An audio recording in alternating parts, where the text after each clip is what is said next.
لقد رضی اللہ عن المؤمنین اذ یبایعونک تحت الشجرہ، البتہ تحقیق اللہ راضی ہو گیا مومنین سے۔ الفاظ کے اوپر ذرا غور کیجئے، اللہ یوں نہیں فرما رہے کہ اللہ راضی ہو رہا ہے، اللہ نے یوں نہیں فرمایا کہ اللہ راضی ہوگا، بلکہ اللہ نے یوں فرمایا کہ اللہ راضی ہو گیا ہے۔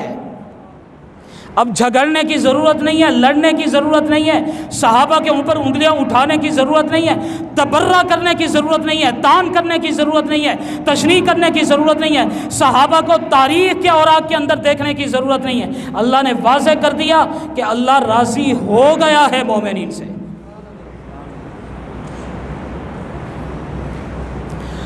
اور جس وقت صحابہ کرام میرے حضور نبی کریم صلی اللہ علیہ وسلم کے ہاتھوں پر بیعت کر رہے تھے درخت کے نیچے، یہ عمل اتنا پسندیدہ تھا، اتنا محبوب تھا، اتنا کامل تھا، اتنا اکمل تھا، اتنا جمیل تھا، اتنا اجمل تھا، اتنا حسین تھا، اتنا آسن تھا، اتنا خوبصورت تھا، اتنا نرالا تھا، اور اتنا دلکش اور دل نشین تھا کہ ادھر سے بیعت ہو رہی تھی، ادھر سے اللہ نے اپنی رضا کا اعلان فرما دیا۔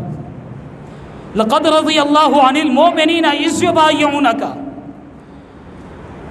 تحت الشجرہ، درخت کے نیچے۔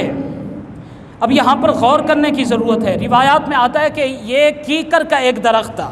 ہمارے ہاں یہ ایک معمولی سا درخت ہوتا ہے،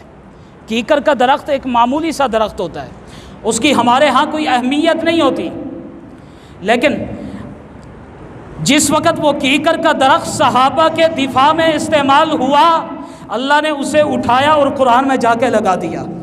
اللہ نے اسے باعظمت بنا دیا، اللہ نے اسے باکرامت بنا دیا، اللہ اس درخت سے بھی راضی ہو گیا۔ اس میں میرے لیے بھی پیغام ہے اور آپ کے لیے بھی پیغام ہے، صحابہ کے چاہنے والوں کے لیے پیغام ہے، صحابہ کے دیوانوں مستانوں اور پروانوں کے لیے پیغام ہے کہ اگر ایک کیکر کا درخت صحابہ کے دفاع میں استعمال ہوتا ہے، خدا اس سے بھی راضی ہو جاتا ہے۔ اور میدان کے اندر صحابہ کا دفاع کرو، صحابہ کی عزت و عظمت کا پرچار کرو، صحابہ کے ناموس کی پہرے داری کرو، خدا تم سے بھی راضی ہو جائے گا۔